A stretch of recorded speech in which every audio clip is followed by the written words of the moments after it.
Hi, we work in the procurement function and we're here to tell you what we do. Some companies call our function purchasing or supplier management instead of procurement. Whatever we're called, our job is to source the materials and services needed by our organization. We have to make sure that they're available when and where needed and are bought at the right price. That can be a complicated undertaking that requires a lot of coordination both within our company and externally with suppliers. Oil and gas companies spend a tremendous amount of money finding, developing, and producing oil and gas, so the procurement function plays a critical role in the success of the company. Without careful coordination, there could be overpayment, waste, abuse, delays, safety issues, liability concerns, and more. Avoiding those kinds of problems can separate the winners from the losers in our industry. The roles and titles in procurement vary by company, so we'll discuss our roles in general terms. We're called category managers.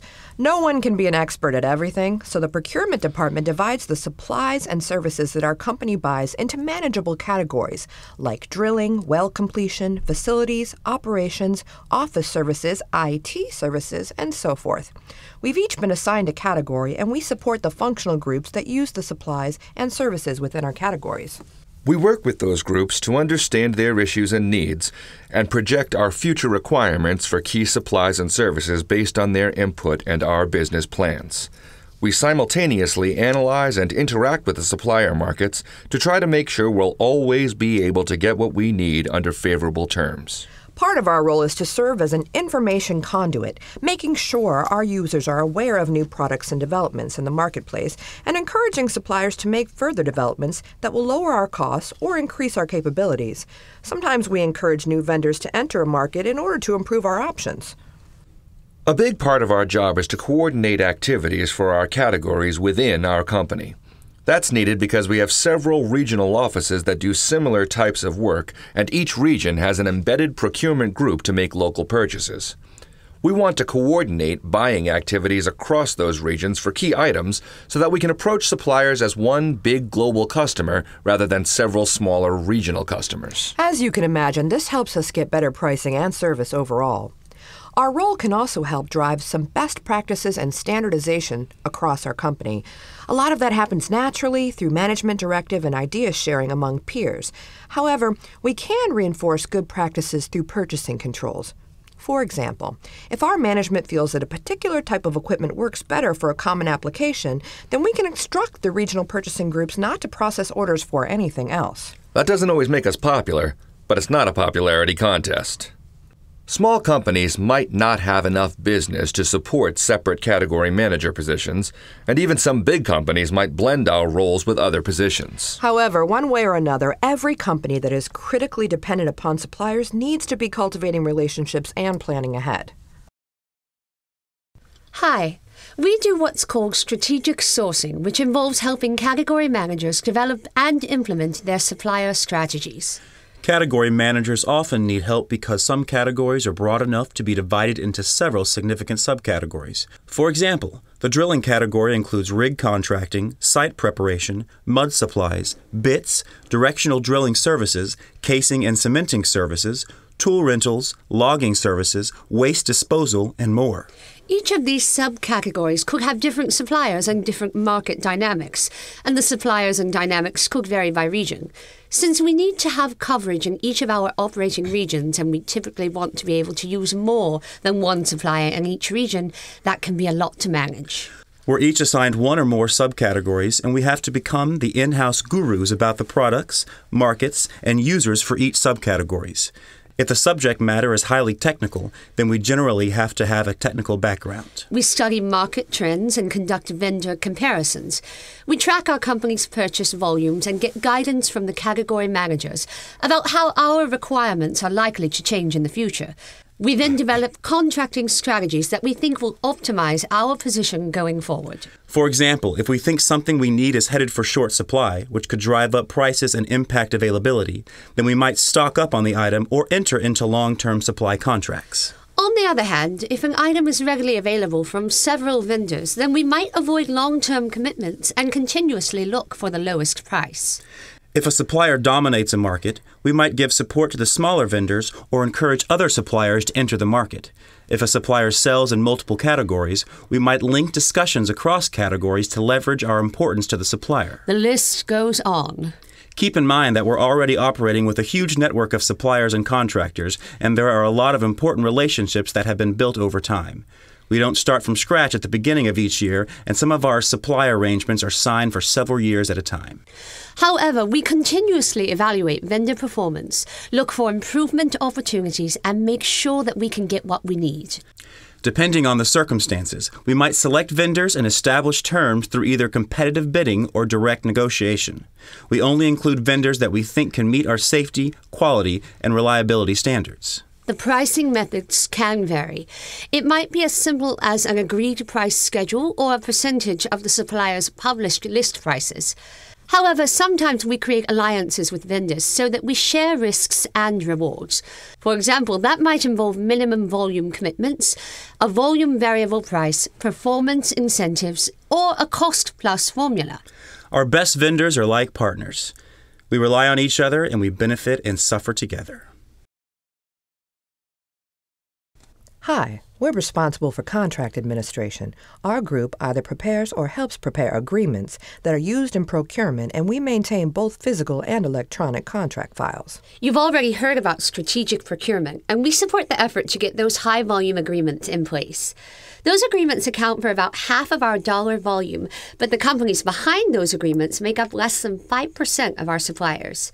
That's because we have a wide range of smaller needs, and we're spread geographically, so we have to rely on a large number of suppliers, many of them local mom-and-pop type companies. If we do a significant amount of business with a supplier on a regular basis, then we usually have a contract in place, and we must have a contract if they're doing work on our property. Use of a contract ensures that all the appropriate terms and conditions are addressed, and they provide a fixed reference point so that those terms and conditions don't have to be repeated every time an order is placed. The request to add a new contract often comes from employees in our organization that have a new supply need or want to try a different supplier. For example, if we open a new office, several new local suppliers may be needed to support that operation. Or if an existing supplier is performing poorly or another supplier looks better, they may want to change. Before we add a new supplier, we check with our strategic sourcing group to make sure that the new supplier is reasonable from their point of view and would not conflict with their broader efforts. If we get a green light, then we'll coordinate the process to make sure we get everything we need and will help prepare the documentation. The type of contract we'll use will vary depending on whether the supplier is providing materials or services. If a supplier is providing materials only, then the contract will state the commercial terms such as the type of materials covered by the contract, the agreed prices, delivery arrangements, and invoicing procedures. It will also address legal conditions and requirements such as compliance with the law, suitability for purpose, cancellations and returns, and indemnifications. The contract may also include attachments, such as price lists and technical specifications. If a supplier is providing services, which we call a contractor, then we'll use a master service agreement, or MSA. Like a materials contract, this document covers commercial terms and legal conditions. However, if the services are to be performed on our property, then we have a lot of additional concerns about safety, damages, and liabilities that have to be addressed, particularly if the contractor is performing high-risk services such as working around flammable substances. Depending on the circumstances, we may require contractors to submit information about their safety procedures and to sign statements acknowledging our safety requirements and drug and alcohol policies. An MSA addresses liabilities in the event of an accident, specifies the minimum insurance levels the contractor must carry to cover their liabilities, and requires the contractor to submit a certificate providing proof of insurance. We make sure that all of the information and documentation we need is completed before we approve a service provider, and no contractor can work on our property without an MSA in place. In addition to overseeing the preparation of contracts, our department maintains contract files, inputs vendor information in our system for access by others, and maintains a list of approved suppliers. We also monitor for expiration of contracts and supporting documents to make sure that everything stays up to date. It's a lot of work, but it's important that we get it right. Hi. We're buyers. Some people call us procurement specialists or purchasing agents. We help employees place large orders, and they're required to go through one of us under certain circumstances. You see, if we let people order whatever they want, whenever they want it, we'd have a lot of problems. For one thing, we can help them make smart decisions and save money, but also there's a lot of potential for waste and abuse in the purchasing to payables cycle. I don't want to get into it too deeply here, but there are at least 3 types of people that we have to guard against. Number 1, people that do their own thing. Given a chance, they might buy a brand they like even though we have a discounted supply agreement for a different brand. They might buy something new when we have an acceptable used item available. They might buy equipment that is far more expensive than the job requires. The list goes on. Number 2 are people that are lazy. They might place a new order without checking to see if the item is already in stock. They might replace something that would be much cheaper to repair. They might push things off until the last minute so that they have to pay expediting charges. That list goes on too. Last but not least are the people that act out of self-interest. They might favor a high-priced supplier that gives them ball game tickets, or is owned by a relative, or has a cute sales rep. They might order something for the company that they intend to use personally. It can get a lot worse, potentially involving things like bribes, kickbacks, and falsified transactions. For all these reasons, companies have protective policies and control procedures. For example, we have an authorized approval system that establishes who has authority to make purchases and who has the authority to approve the invoice for those purchases, along with dollar limits on their authority. This means that most people can't place orders or cause an invoice to be paid without approval from a supervisor. If the amount is large, it would require approval from a high-level manager. We have segregation of duties for requesting, ordering, receiving, approving invoices, and issuing payment. This severely limits the amount of damage that one person could accomplish on their own. We also require verifications and supporting documentation at key points to support the controls, and auditors occasionally check to make sure the system is operating as designed. We're part of that control system. But hey, there are controls on us too because our positions also have potential to abuse the system. People sometimes get frustrated with controls, but they're there for important reasons and should be respected. Now, before getting to our job specifics, there's one more issue that we should cover. It's that employees have multiple ways to make smaller purchases on their own, and we prefer for them to use those options instead of coming to us. As long as they comply with our company rules. For example, employees should use their own credit cards to pay for certain travel costs and small business expenses, and then file an expense report for reimbursement. Also, certain employees in each department are given company credit cards called procurement cards, or P cards, that can be used to make purchases for their department. P cards normally have a single transaction limit and a monthly purchase limit to control exposure, and the department manager gets a monthly statement of charges to review. Finally, employees with purchasing authority can make purchases from any vendor up to a modest limit by submitting the invoice along with a check request to the accounts payable department. The check request has to be signed by someone with payment approval authority, and it has to be a different person than the person that placed the order. The check is sent directly to the supplier. So now let's talk about where our jobs come in. If people want to order supplies or services that are expected to cost more than a certain dollar threshold set by our company, they're required to work through a buyer, like us. They begin by sending us a form called a purchase requisition, signed by a manager that has adequate purchase commitment authority. It describes the desired supply or service and other pertinent terms such as when and where it's needed and the cost center to be charged. They can state their preferred brand or vendor if they have one, along with the reason for their preference. However, their preference is only viewed as a recommendation.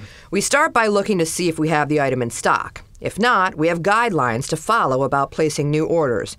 If the supplier service is available through one of our strategic agreements, our company generally prefers that we use one of those vendors, and we may even be required to use them. Beyond that, we have other vendors that our company favors because of their price and performance history. If the order can't be filled through one of those vendors, then we'll see if any of our approved vendors will suffice. If not, we'll go outside, which might require a new contract. It takes a while to set up a new contract, so we don't do that on a whim. Our company policy requires us to obtain competitive quotes for large purchases over a certain amount. This helps ensure that we get good prices and reduces our ability to impose vendor bias. The process is formalized for very large amounts. We issue forms to qualified vendors called a Request for Proposal, or RFP, that describes the item or service needed. We collect responses and award the purchase accordingly. However, we're not required to always go with the lowest bid if there are other important factors to take into account. Competitive bidding requirements are waived for purchases for some of the strategic vendors because we've already negotiated a very low price. Bidding requirements can also be waived if only one vendor is capable of fulfilling a requirement. After we've selected a vendor, we issue purchasing documents to process the order. If we're buying items, we issue a document called a purchase order, or PO, and send it to the vendor for confirmation. The PO describes the items desired, the quantity requested, the delivery location, and the prices. The prices will be taken from a supplier contract if applicable. The PO also lists some standard terms and conditions that apply to the order unless contradictory terms have been agreed in a contract. If we are buying services, we issue a service order, or SO, instead of a purchase order. If the service will be done on site, the SO must be issued under the umbrella of a master service agreement in place with that vendor. When the vendor submits their invoice, they always list the PO or SO number so that our accounts payable department can compare the invoiced price and quantity against the ordered price and quantity. Complicated purchases might require a detailed contract rather than a purchase order or a service order. For example, if we're buying a large piece of custom equipment, we might need an agreement that includes technical specifications, progress payments, testing and inspection, warranties, and so forth. Our contract administrators help us get those done. We should add that much of our business is done online or through other networks, and the percentage grows every year. This so-called e-commerce speeds transaction and reduces paperwork, but still accomplishes similar controls, sometimes better than the traditional way. For example, our company can issue user IDs to buyers and other employees that have built-in controls that track their authority limits and prevent violations. Wow, we spoke for a long time. We hope you got all of that. Hi, I'm a materials specialist. And I'm a logistics coordinator. We work in a group called Materials Management. Some companies call it supply chain management. We're the arm of the procurement department that supports our field operations. We make sure that they get what they need when they need it. And that's a big job that requires a lot of planning and coordination.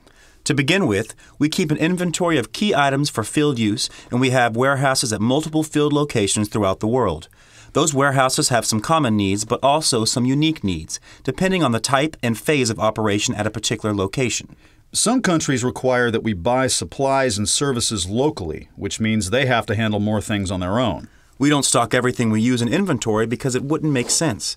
A lot of what we stock is called MRO supplies, which stands for maintenance, repair, and operations. We need these supplies to keep the business running, so we make sure we have them on hand. We also keep a lot of other commonly used materials, particularly items that have to be ordered long in advance and items that we have to buy in big lots. An example is casing and tubing pipe used in wells. Those are called tubulars.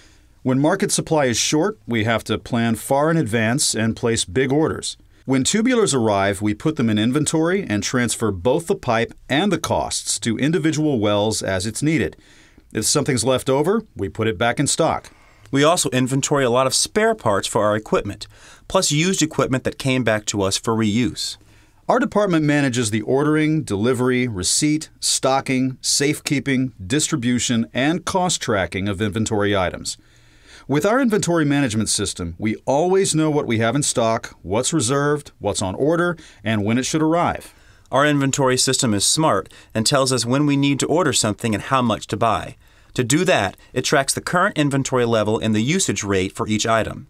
The system also uses information that we give it, such as order lead time, product cost, delivery cost, and how much it would cost us if we ran out of something when we needed it. If there is something that costs a lot, doesn't get used very often, and can be bought quickly enough when we need it, we probably wouldn't carry it in inventory at all. On the other hand, if there's a cheap part that takes a long time to order and could stop production if we ran out, the system would make sure we keep that item in stock. Our warehousemen control access to inventory and record everything into our system that enters or leaves our warehouses. The cost of those materials is also tracked in the system. This allows us and other users to log into the system to see what's in inventory and how much it would cost to use something. The system also keeps track of the total value of our inventory for accounting purposes. At least once a year, inventory is counted to make sure that the actual count matches our system count. Logistics coordinators, like me, are responsible for the efficient movement of materials to our receiving locations. We're also responsible for getting them from our receiving locations to the field. This can involve anything from heavy equipment to food supplies. We try to group shipments to save cost, and we often have to get shipments through difficult customs clearance processes.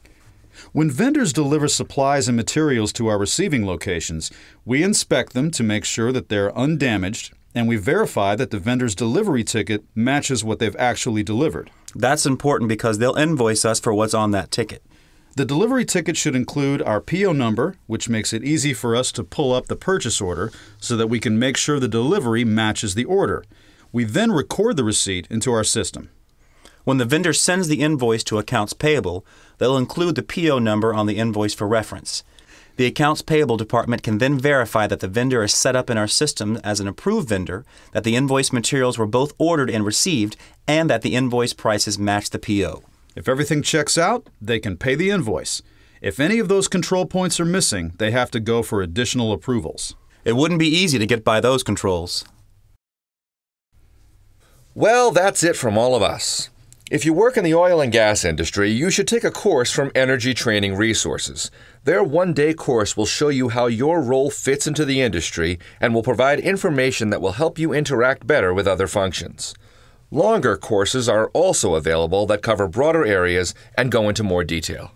Anyone involved in procurement can particularly benefit from this information because you work with materials and services related to a variety of functions, and it will help you to know more about why these things are needed and how they're used. So long!